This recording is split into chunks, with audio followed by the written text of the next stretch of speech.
Hello friends, welcome to SSC coaching centre. दोस्तों, आज का वीडियो आपका बहुत अच्छा रहेगा। दशमलव में जो संख्याएं हैं उनके ऊपर बार दिया जाता है, बार नहीं दिया जाता, उनको सॉल्व करना सीख लीजिए। एक तरह से मैं कहूंगा कि बेसिक वीडियो है आज का। तो चलिए स्टार्ट करेंगे। प्रश्न है 0.39 के ऊपर बार, ये किसके बराबर है? देखिए, आपके पास दे रखा 0.39, इसके ऊपर है बार। सबसे पहली बात, अगर दशमलव से पहले जीरो है तो उसकी कोई वैल्यू नहीं है।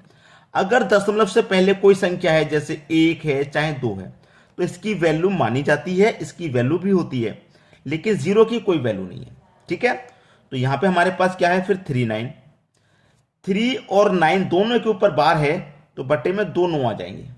ठीक है, 39 के बट्टे में 99।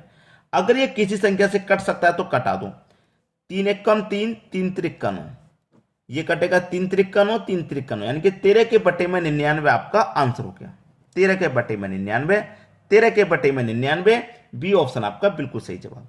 नहीं नहीं नहीं, 13 के बटे में 33, सी ऑप्शन। 99 नहीं, 13 के बटे में 33 है, सी ऑप्शन बिल्कुल सही जवाब। ठीक है, ये नहीं है, आप देख लीजिए, मैंने इसको भी 3 से कटाया, इसको भी कटाया, तो 13/33, यानी कि सी ऑप्शन आपका बिल्कुल सही। ये गलती से यहां पर टिक लग गया, सी ऑप्शन सही है। क्लियर है? चलिए अब देखेंगे हम अगला प्रश्न। अगला प्रश्न है 0.24 चलता ही जा रहा है, ये किसने के बराबर होगा? देखिए, जब यह चलता ही जा रहा है, 0.24 चलता ही जा रहा है, इसका मतलब क्या होता है कि 24 के ऊपर बार है।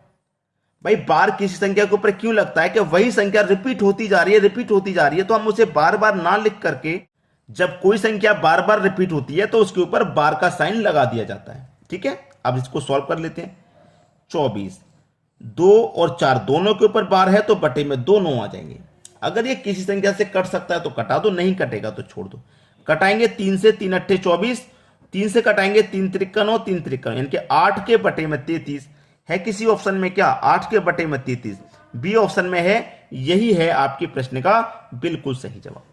चलिए अब देखेंगे अगला प्रश्न। अगला प्रश्न है 1.3 के ऊपर बार किसके बराबर है? उसने बोला 1.3 के ऊपर बार। मैंने कहा था कि दशमलव से पहले अगर कोई जीरो है, दशमलव से पहले जीरो है तो कोई वैल्यू नहीं, लेकिन दशमलव से पहले 1 दे दिया जाए, 2 दे दिया जाए, कुछ भी संख्या दे दी जाए तो उसकी वैल्यू होती है। उसकी वैल्यू यहां पता पड़ेगी अब क्या है।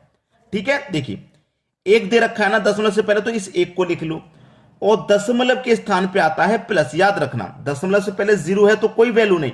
अगर कोई संख्या है तो उस संख्या को लिखेंगे, और दशमलव का मतलब हो जाता है प्लस। अब क्या दे रखा है 3, तो 3 लिखो। 3 के ऊपर बार है ना, एक ही संख्या के ऊपर बार है, तो बटे में एक ही 9 आ जाएगा। क्लियर है बात? समझ में आ रहा है? तो देखिए, 3 एक कम 3, 3 त्रिक का 9 कट गया।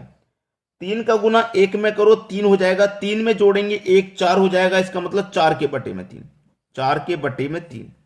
ठीक है, इसको जैसे सॉल्व करके बताऊं, 1 प्लस कटने के बाद में ये 1/3 रह गया। 3 एक कम 3, 3 में जोड़ दो 1, तो 4/3 हो जाएगा, जो कि यहां पे आपका आ चुका है 4/3। बी ऑप्शन बिल्कुल सही हो जाएगा। अब देखेंगे अगला प्रश्न। अगला प्रश्न है 0.4 के ऊपर बार का वर्गमूल है। वर्गमूल पूछा है, 4 के ऊपर बार का वर्गमूल। अब दशमलव से पहले जीरो है तो कोई इसकी वैल्यू नहीं है। 4 के ऊपर बार, बार का मतलब क्या होता है? एक ही संख्या के ऊपर बार है 4 के ऊपर, तो बटे में 9 आ जाएगा। इसका हमसे वर्गमूल पूछा है, क्या होगा? वर्गमूल का साइन लगा लो जब वर्गमूल पूछा है, तो वर्गमूल हमको बता देना है।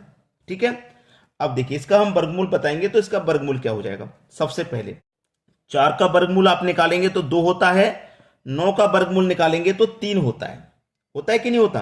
भाई, 4 का वर्गमूल 2 और 9 का वर्गमूल होता है 3। अब 3 से डिवाइड दे दो आप 2 में, 3 से डिवाइड दो आप 2 में, तो क्या चला जाएगा? नहीं जाएगा, दशमलव लग जाएगा। इसका मतलब ये 20 हो गया। तो 3 छिक्के 18, 2 बचेगा फिर से 20, 3 छिक्के 18, 2 बचेगा फिर से 20, 3 छिक्के 18। यही चलता रहेगा। जब कोई संख्या हमारी वही चलती रहे तो उसी संख्या के ऊपर बार लगा दो। जैसे दशमलव के बाद में 6 6 6 6 चलता जा रहा है, तो 6 के ऊपर में केवल बार लगा दो, यही आपका आंसर है। याद रखना, कोई भी संख्या रिपीट होती जा रही है तो उसके ऊपर बस बार लगा के उस संख्या को वहीं के वहीं रोक दिया जाता है। दशमलव 6 के ऊपर बार, दशमलव 6 के ऊपर बार, ये आपका सही जवाब है। तो 0.4 के ऊपर बार का वर्गमूल क्या होगा? ये हो जाएगा। समझ में आ गई बात आसानी से? अब देखेंगे अगला प्रश्न। अगला प्रश्न है 0.63 के ऊपर बार प्लस 0.37 के ऊपर। 63 के ऊपर बार, बार का मतलब दोनों के ऊपर बार है ना, पते में दोनों ले लो, प्लस 37 के ऊपर बार, दोनों संख्याओं के बार है, बटे में दोनों ले लीजिए। यहां पे 99 99 का एलसीएम लेंगे तो 99 ही आ जाएगा। ठीक है, आ जाएगा। 63 में जोड़ देंगे 37, 63 में जोड़ दो आप 37 भैया, 63 और 37 मिलकर के 100 हो जाएगा। बटे में क्या है 99, 100 के बटे में 99। पहला ऑप्शन बिल्कुल सही जवाब। खत्म हो गया। इस तरीके के प्रश्न को बस चुटकियों में सॉल्व कर दीजिए। अब देखेंगे अगला प्रश्न। अगला प्रश्न है 63 के ऊपर बार, 37 के ऊपर, 80 के ऊपर बार। दशमलव से पहले 0 है तो कोई वैल्यू नहीं है। 63 के ऊपर बार है, बटे में दोनों ले लो, दोनों संख्याओं को बार है। 37 के ऊपर बार है, दोनों संख्याओं को बार है, बटे में दोनों ले लो, प्लस 80 के ऊपर बार है, यानी कि 8 और 0 दोनों के ऊपर बार है तो बटे में दोनों यहां पे ले लो। एलसीएम का आ जाएगा इनका 99 ही आ जाएगा। ठीक है, और ऊपर वाली संख्याओं क्या करेंगे, जोड़ देंगे। 63 प्लस 37 प्लस 80, 63 और 37 100, 100 में जोड़ देंगे 80 तो ये हो जाएगा 180, और बटे में कितना है 99। अगर ये संख्याएं कट जाती हैं किसी भी संख्या से तो कटा देंगे, नहीं कटेगी तो छोड़ देंगे। ठीक है, चलिए 9 से कटाऊंगा, 9 दूने का 18 और 1 जीरो यानी कि 20 बार में कट गया। 9 से कटाऊंगा, 9 1 कम 9, 9 1 कम 9 यानी कि 20 के बटे में 11। लेकिन इस फॉर्म में आंसर नहीं है, बार वाले फॉर्म में आंसर है। तो 20 के बटे में 11, इसको मैं सॉल्व करूंगा तो 11 1 कम 11 कटेगा, 11 1 कम 11 कितना बचेगा 9, 9 बचेगा ना, 11 कम 11 9 बचेगा। 9 में तो जाएगा नहीं दशमलव, कितना हो जाएगा, 9 में 0 लगा देंगे भाई, 9 में 0 लगा देंगे तो कितना हो जाएगा 90। लेकिन 11 अट्ठे 88 कटेगा, 2 बचेगा 20। ठीक है, 2 बचेगा 20, 11 कम 11 भाई 8 बचेगा, 8 बचेगा 88, फिर 11 से नहीं जाएगा, फिर से 11 अट्ठे 88। ठीक है, तो यही संख्या हमारी रिपीट होती हुई चलती जाएगी, यही संख्या रिपीट होती चल जाएगी। 8 1 8 1 8 1 8 1, जब यही संख्या रिपीट होती हुई जाएगी तो 1 दशमलव ये 81 81 81 रिपीट होता जाएगा, तो 81 के ऊपर बार लगा के उस प्रश्न को वहीं रोक देंगे, यही हमारा आंसर हो जाएगा 1.81 यानी कि बी ऑप्शन। क्लियर सभी को। अब देखते हैं अगला प्रश्न। अगला प्रश्न है 0.11 के ऊपर बार प्लस 0.22 के ऊपर बार गुना 9 किसके बराबर है। 11 के ऊपर बार दोनों संख्याओं के बार है, बटे में दोनों, 22 दोनों के ऊपर बार है, बटे में दोनों, गुने 99। 99 हो गया इनका एलसीएम, 11 प्लस 22 दोनों को जोड़ दो और गुने 9। 11 और 22 मिलकर के हो गया भैया 33, बटे में 99 है और गुने का 9 है। यही तो है और कुछ भी नहीं। कट गया, प्रश्न खत्म हो गया। 33 से त्रिका 99, 33 से 3 बार में 99 कट गया और 3 से 3 बार में 9 कट गया। आंसर कितना आ गया 3। पहला ऑप्शन बिल्कुल सही जवाब।